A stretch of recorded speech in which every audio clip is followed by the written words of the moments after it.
365 में 365 दिन भारतीय जनता पार्टी का कार्यकर्ता काम करता है और तब जा कर के ये दुनिया की सबसे बड़ी पार्टी कहलाई है। इसलिए हमारे साथ वो भारतीय जनता पार्टी के अपने शीर्ष के नेताओं का जत्था है। निश्चित रूप से बेहतर सेवा देने का काम करूंगा। हम कहाँ कह रहे हैं नहीं, लेकिन हम तो ये भी कह रहे हैं कि जब आरक्षण उनके हाथ में था, 11 सीट मिला था, किसी और के द्वारा नहीं, भारतीय जनता पार्टी ने दिया था यह सम्मान। और वो जो सम्मान था ये सिर्फ मुकेश सहनी को नहीं था, मल्लाहों को सम्मान मिला। आज सहनी जी जब मल्लाहों का आरक्षण का मुद्दा उठाए हैं तो उस मुद्दा को दबाने के लिए, सहनी समाज के भलाई के लिए नहीं, वो मुद्दा को दबाने के लिए हरी सहनी जी को बनाया गया है। जिस तरह जब बीजेपी अलग हुई थी तो सम्राट चौधरी जी को बनाया गया लव कुश को तोड़ने के लिए, उसी तरह जैसे देखिए पिछड़ा समाज थोड़ा सा कम पढ़ा लिखा है, उस पढ़े लिखे का फ़ायदा सामंतवादी सोच वाले लोग बहुत बढ़िया से उठाते हैं कि पेड़ को काटने के लिए जब तक लकड़ी में कुल्हाड़ी में नहीं लकड़ी लगता है पेड़ कटता है, तब पेड़ को धार को कम करने के लिए, पेड़ को जल्दी काटने के लिए ये लोग आपस में लड़ाता है। सहनी जी तो समाज के बेटा हैं, हरी सहनी जी। हमारे समाज के लोग थोड़ा सा पढ़े लिखे कम है इसलिए थोड़ा लोग बरगला देता है, लेकिन समाज जागरूक हो रहा है, गंगा जल लेके कसम खा रहा है, वो वोट में बताएगा। नमस्कार, मैं हूं देवांशु, आप देख रहे हैं न्यूज़ फाउंडेशन। बिहार विधान परिषद के नेता प्रतिपक्ष बनाए गए हैं हरी सहनी और आज पदभार भी उन्होंने संभाल लिया। यह तस्वीरें उस वक्त की है बिहार विधान परिषद पहुंचे थे हरी सहनी और उस वक्त सम्राट चौधरी भी मौजूद रहे।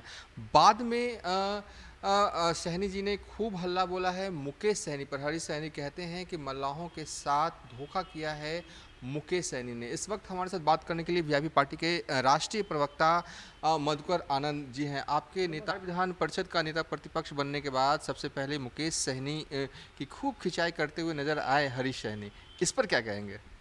देखिए सबसे पहले आप इस बात को समझिए कि मुकेश सहनी जी का जीत है, हरी सहनी जी को समझ लेना चाहिए। अगर मुकेश सहनी जी आंदोलन नहीं कर रहे हैं, रोड पे नहीं उतरे, तो इस सहनी समाज को बीजेपी 15 साल से शासन में है, कितना लोगों को मिनिस्टर बनाया, कितना लोगों को आयोग का मेंबर बनाया, पूरे बिहार की बात कीजिए। आज सहनी जी जब मल्लाहों का आरक्षण का मुद्दा उठाए हैं तो उस मुद्दा को दबाने के लिए, सहनी समाज के भलाई के लिए नहीं, वो मुद्दा को दबाने के लिए हरी सहनी जी को बनाया गया है। जिस तरह जब बीजेपी अलग हुई थी तो सम्राट चौधरी जी को बनाया गया लव कुश को तोड़ने के लिए, उसी तरह जैसे देखिए पिछड़ा समाज थोड़ा सा कम पढ़ा लिखा है, उस पढ़े लिखे का फ़ायदा सामंतवादी सोच वाले लोग बहुत बढ़िया से उठाते हैं कि पेड़ को काटने के लिए जब तक लकड़ी में कुल्हाड़ी में नहीं लकड़ी लगता है पेड़ कटता है, तब पेड़ को धार को कम करने के लिए, पेड़ को जल्दी काटने के लिए ये लोग आपस में लड़ाता है। सहनी जी तो समाज के बेटा हैं, हरी सहनी जी, समाज उनको दिया है तो हमारे नेता उनको बधाई भी दिए हैं। ठीक है, वो जो 10 तरह का बात कर रहे हैं वो रह के कितना लड़ाई लड़ते हैं निषादों का आरक्षण का, वो भी मांग करें, हम लोग उनका साथ देंगे। आरक्षण का मांग तो करें, पद पे बैठे हैं तो एक बार कहें आरक्षण किसको देना है, बिहार सरकार को तो देना नहीं है, आरक्षण देना भारत सरकार को। अब भारत में आरक्षण तो बीजेपी को देना है, जल्दी से दे दे बीजेपी। सहनी जी के साथ साथ पूरा समाज उनके पीछे हो जाएगा, पहले आरक्षण तो दे। हम लोग जिस लड़ाई को लड़ रहे हैं सहनी जी कि समाज आगे बढ़े, तो समाज तो आगे बढ़ रहा है ना, समाज आगे बढ़ा ना। आज हरी सहनी जी को नेता बनाया ना हटा के, तो इस सब को लड़ाते रहेगा, मारते रहेगा, यही काम है, वो सब सोच है उन लोग का, ऐसा सोच है कि लड़ाते रहे मारते रहे। यही तो कह रहे हैं ना हरी सहनी जी, कह रहे हैं कि पहले मल्लाहों का अधिकार होता था जलाशय पर, अब प्रावधान जो है वो बदलने जा रहा है नियम, और प्रावधान तब इसकी बदलने की शुरुआत हुई थी जब मुकेश सहनी मंत्री थे। आप उस समय भी साथ थे, आप बीट देखते थे, आप ध्यान दीजिए। सहनी जी ने बोला कि हमारे जब मुकेश सहनी जी मंत्री थे तो उन्होंने कहा कि हम किसान के रूप में इसको डेवलप करना चाहते हैं। जैसे सूखा हुआ, अभी सूखा का आ रहा है, सूखा घोषित होने वाला है, तो सब खेत वाले को पैसा मिलता है। उसी तरह वो एक नया नियम ला रहे थे कि हमारा जो जलाशय है उसको हम खेत घोषित करें, जब बाढ़ आए तो हमारा समाज को पैसा मिले। जिसको जितना समझदारी है उतना बात करता है, समझ गए ना, जिसको जितना समझदारी है उतने बात करता है और समझदारी के हिसाब से जीता है। इनको गलत जानकारी दिया है तो गलत जानकारी अपना प्रस्तुत कर रहे हैं। अगर ये नियम गलत था तो बीच में तो इन्हीं का आदमी मत्स्य मंत्री थे, बीजेपी के पास था ना, पशुपालन एवं मत्स्य, वो काट देते।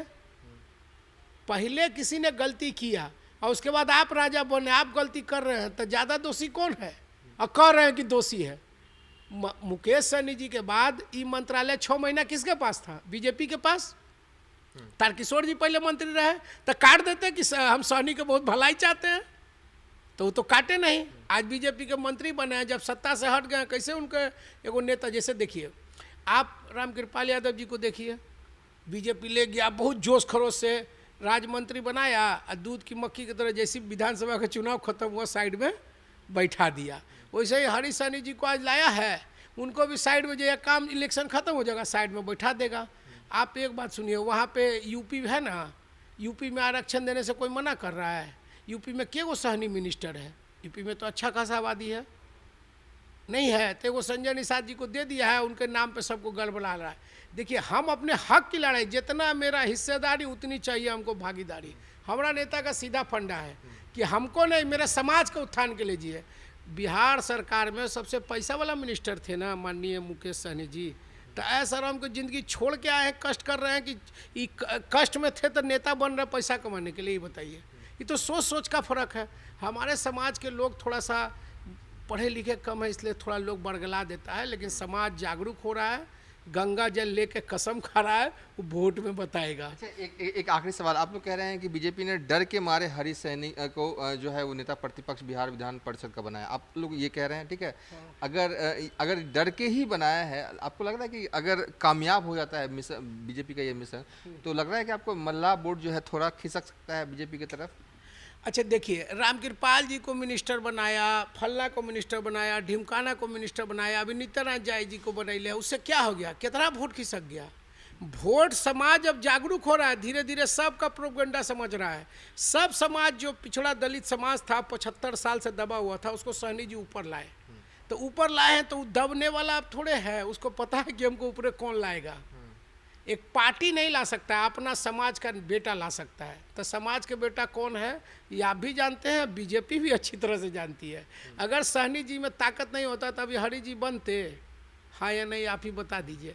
तो ऐसा ही सिस्टम है, ताकत तो मेरे पास है, ताकत सहनी जी आज समाज को उभार रहे हैं, तो समाज को उभारेंगे तो 4 बेटा कहीं ना कहीं बनबे करेगा। सब बेटा को मुबारक हो, कोई दिक्कत नहीं है, समाज के तरक्की के लिए लड़ रहे हैं। हरि जी अपने लिए हो सकते हैं, लेकिन समाज के लिए वो मुद्दा रखे।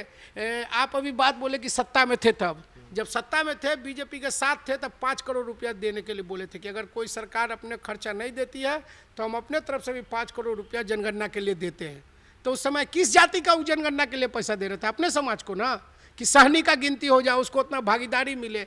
आज मंत्री जी हर भाषण में आपको जानकारी दे रहे हैं कि 137 जिला में बिहार यूपी मिला के एक कलेक्टर नहीं है सहनी, सिंगल एक कलेक्टर सहनी नहीं है। आप ये समझिए, लड़ाई इस बात का है, विधान परिषद बनने का लड़ाई नहीं है, समाज पढ़े आगे बढ़े इसका लड़ाई हो रहा है। और इस लड़ाई के लिए हम लोग आगे बढ़ रहे हैं, और इस लड़ाई में हम जगह जगह घूम रहे हैं, लोगों को एकत्रित कर रहे हैं, इस बात के लिए लड़ाई हो रहा है, समझिए। चलिए, थे मधुकर आनंद, बीजेपी पार्टी के राष्ट्रीय प्रवक्ता। इनका साफ तौर पे कहना है कि हरि सहनी को नेता प्रतिपक्ष बनाया गया है, बीजेपी ने डर के बनाया है, और मुकेश सहनी जो लड़ाई लड़ रहे हैं वो समाज के लिए लड़ रहे हैं, इसलिए लड़ाई लड़ रहे हैं कि समाज आगे बढ़ सके। फिलहाल अभी तक के लिए इतना ही। आप देखते रहिए न्यूज़ 4 नेशन।